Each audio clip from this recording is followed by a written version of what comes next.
Good morning. This is the Paradise Unicorn Priestess bringing you day 205 of A Course in Miracles, the Yin translation, where we use female words. This would be July 24th if you're starting at the new year.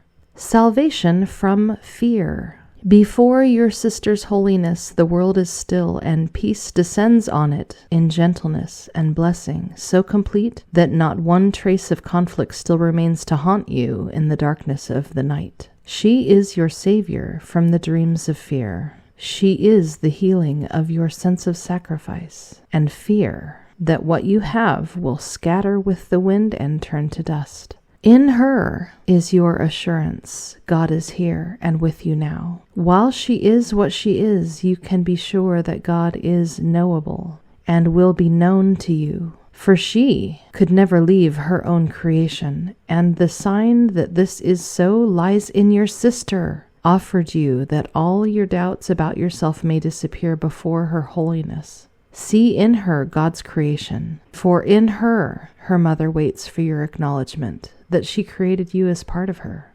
Without you, there would be a lack in God, a heaven incomplete, a child without a mother. There could be no universe and no reality, for what God wills is whole and part of her because her will is one. Nothing alive that is not part of her, and nothing is but is alive in her. Your sister's holiness shows you that God is one with her and you, and what she has is yours because you are not separate from her nor from your mother. Nothing is lost to you in all the universe. Nothing that God created has she failed to lay before you lovingly as yours forever. And no thought within her mind is absent from your own. It is her will you share, her love for you, and look upon yourself as lovingly as she conceived of you before the world began, and as she knows you still. God changes not her mind about her child with passing circumstance, which has no meaning in eternity, where she abides and you with her. Your sister is as she created her, and it is this that saves you from a world that she created not. Forget not that the healing of God's child is all the world is for, that it is the only purpose the Holy Spirit sees in it, and thus the only one it has. Until you see the healing of the child as all you wish to be accomplished by the world, by time and all appearances, you will not know the mother nor yourself, for you will use the world for what is not its purpose, and will not escape its laws of violence and death. Yet it is given you to be beyond its laws in all respects, in every way and every circumstance, in all temptation to perceive what is not there, and all belief God's child can suffer pain because she sees herself as she is not. Look on your sister and behold in her the whole reversal of the laws that seem to rule this world. See in her freedom yours, for such it is. Let not her specialness obscure the truth in her, for not one law of death you bind her to will you escape, and not one sin you see in her but keeps you both in hell. Yet will her perfect sinlessness release you both, for holiness is quite impartial, with one judgment made for all it looks upon. And that is made not of itself, but through the voice that speaks for God in everything that lives and shares her being. It is her sinlessness that eyes that see can look upon. It is her loveliness they see in everything. And it is she they look for everywhere, and find no sight, nor place, nor time where she is not. Within your sister's holiness, the perfect frame for your salvation and the world's, is set the shining memory of her in whom your sister lives, and you along with her. Let not your eyes be blinded by the veil of specialness that hides the face of Christ from her, and you as well. And let the fear of God no longer hold the vision you were meant to see from you. Your sister's body shows not Christ to you. She is set forth within her holiness. Choose then her body or her holiness is what you want to see, and which you choose is yours to look upon. Yet will you choose in countless situations, and through time that seems to have no end, until the truth be your decision, for eternity is not regained by still one more denial of Christ in her. And where is your salvation if she is but a body? Where is your peace but in her holiness?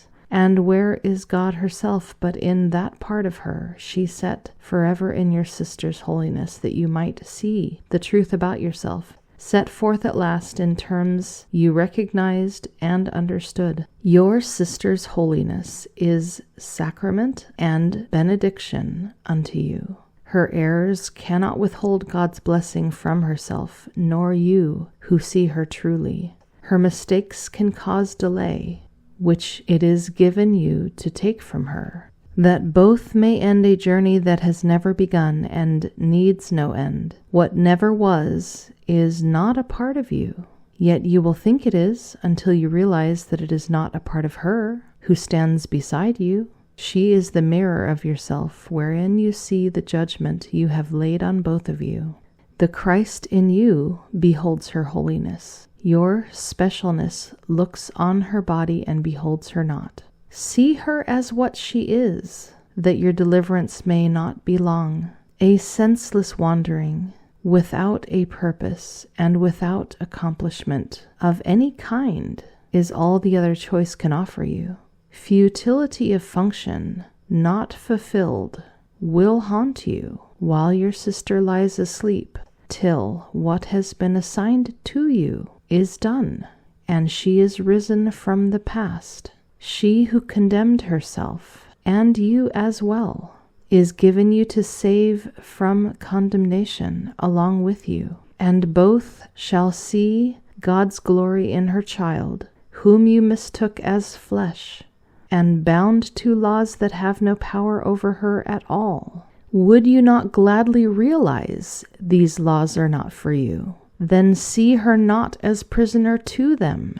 It cannot be what governs part of God holds not for all the rest. You place yourself under the laws you see as ruling her. Think then how great the love of God for you must be, that she has given you a part of her to save from pain and give you happiness. And never doubt but that your specialness will disappear before the will of God, who loves each part of her with equal love and care. The Christ in you can see your sister truly. Would you decide against the holiness she sees? Specialness is the function that you gave yourself. It stands for you alone, as self-created, self-maintained, in need of nothing, and unjoined with anything beyond the body. In its eyes, you are a separate universe, with all the power to hold itself complete within itself, with every entry shut against intrusion and every window barred against the light, always attacked and always furious, with anger always justified. You have pursued this goal with vigilance you never thought to yield, and effort that you never thought to cease. And all this grim determination was for this. You wanted specialness to be the truth. Now you are merely asked that you pursue another goal with far less vigilance, with little effort, and with little time, and with the power of God maintaining it, and promising success. Yet of the two, it is this one you find more difficult. The sacrifice of self you understand, nor do you deem this cost too heavy. But a tiny willingness, a nod to God, a greeting to the Christ in you, you find a burden wearisome and tedious, too heavy to be borne.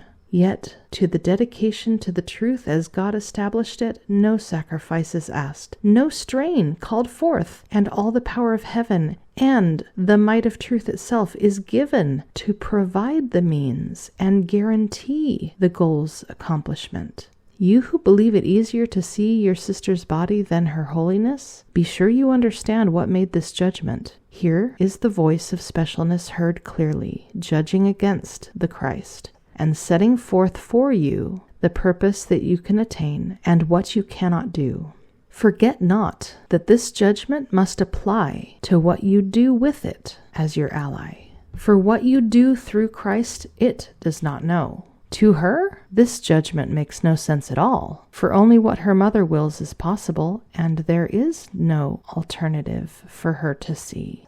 Out of her lack of conflict comes your peace, and from her purpose comes the means for effortless accomplishment and rest.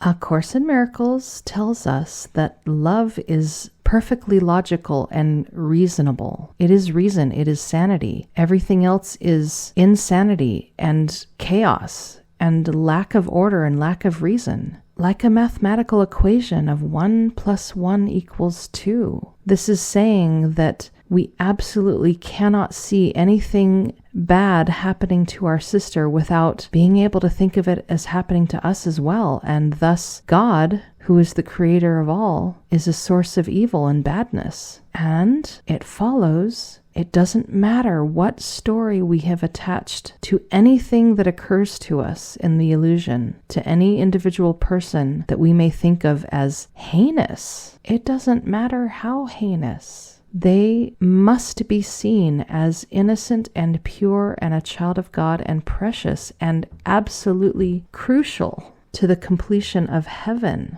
and for us to desire no harm to come to them, for us to desire only goodness and blessing to come to them. For if we don't, we automatically condemn ourselves. It is inescapable, as inescapable logic as 2 + 2 = 4. Specialness is the function that we gave ourselves. Specialness is what we wanted to be the truth with grim determination. Specialness is where we are given special treatment, different than someone else. It would have us be self-contained, self-sufficient, not needing anything, having everything that we desire without wishing the same for that which we think of as being outside of us. God holds all things in equal love and care. We cannot conceive of God as not loving any part of the creation without calling into doubt our own worthiness and our own lovability. This speaks of us having an assignment to forgive our sister and to heal her, that's the purpose of the world, and the weight of that assignment unfulfilled. And it seems to me this is perhaps the reason for reincarnation. Every time we come into the prison house, the dark illusion, to try again, to fulfill the purpose of the world, to heal, to forgive. And every time we don't, the weight of not having fulfilled the assignment remains with us. And so we return again to try again. We are to see absolutely every part of the creation, without exception, as perfect holiness. And it urges us to see our sister as what she is, that our deliverance may not be long. The only other choice we have is a senseless wandering without purpose and accomplishment of any kind. Futility. It says futility of function not fulfilled will haunt us while our sister lies asleep, till what has been assigned is done and she is risen from the past. She who has condemned herself and us as well is given to us to save us from a condemnation together. We must see our sister as bound under no laws, or else we are bound under the same laws ourselves. Any judgment we lay on her, we lay on ourselves. It says, your sister's holiness is sacrament and benediction unto you. That's so beautiful. It says, her errors cannot withhold God's blessings from herself, nor from us who see her truly. Her mistakes can only cause delay, and it's given us to take that from her, that we may end a journey that had never begun and needs no end. It never was. It's not a part of us, but we'll think it is until we realize that it's not a part of her. In this text reading, we learned that not only would heaven be incomplete without any part of the creation, that heaven couldn't even exist. Reality could not be if even one part were missing. That's how precious each part of the creation is. In every religious model that imagines an afterlife of eternal punishment for any part of the creation is in essence treating parts of the creation like garbage that cannot ever be useful again, cannot be healed, cannot be brought back, home. That is truly a damaging mindset to hold. And how many of us have come here being taught that and have believed it? Is it not just a reflection of our very human tendency to not want to let go when we're angry at someone for whatever reason it might be, whatever horrible thing it is we think they did? Forgiveness is always going to be possible because it's God's will. Yes, we have to ask for help. Yes, it's impossible to do it by ourselves. All we're being asked to do is be willing, to be convinced that it's only logical and reasonable that we absolutely must forgive or else we ourselves suffer. It says holiness is quite impartial, with one judgment made for all it looks upon. Not one sin we see in our sister, but keeps both of us in hell. The healing of God's child is all that the world is for. That is its purpose. That is why we come back to it time and time again. God will never change her mind about her child. We are as God created us, and that has never changed, no matter what seems to happen in the illusion. Think of the most heinous act that you know of that could be performed by any person upon another or many others. It is but a nightmare that the child of God is having because of the unprocessed, deeply buried guilt and shame around wanting to be special, about thinking for even an instant of wanting to be separate. And A Course in Miracles teaches us that it was less than an instant that the thought entered. A Course in Miracles calls it the thought that came to the child of God at which she forgot to laugh. So for just a moment, it was taken seriously, and out of that, the entire illusion spiraled and bloomed into this infinitely complex labyrinth. And now we are trying to find each other, the parts of ourselves, to forgive each other so that we can all go home, nobody left behind. So can we refuse to take seriously these heinous acts, the ones that we perceive as performed against us, as well as the ones we perceive as being performed against others? It seems to be a very tall order, and that's why this text reading says we think of it as far too heavy a burden to bear. We would much rather suffer in hell than do it. It's like, no, I can't think of all of that as not being real. Absolutely not. And again, we can't do it alone. We must ask for help. We need to be willing. That is all. And then ask. We will be given help, always. On to Lesson 205, review of Lesson 185. I am not a body, I am free, for I am still as God created me. 185. I want the peace of God. The peace of God is everything I want. The peace of God is my one goal, the aim of all my living here, the end I seek, my purpose and my function and my life, while I abide where I am not at home. I am not a body, I am free, for I am still as God created me. That is our short review for the day. Happy practicing.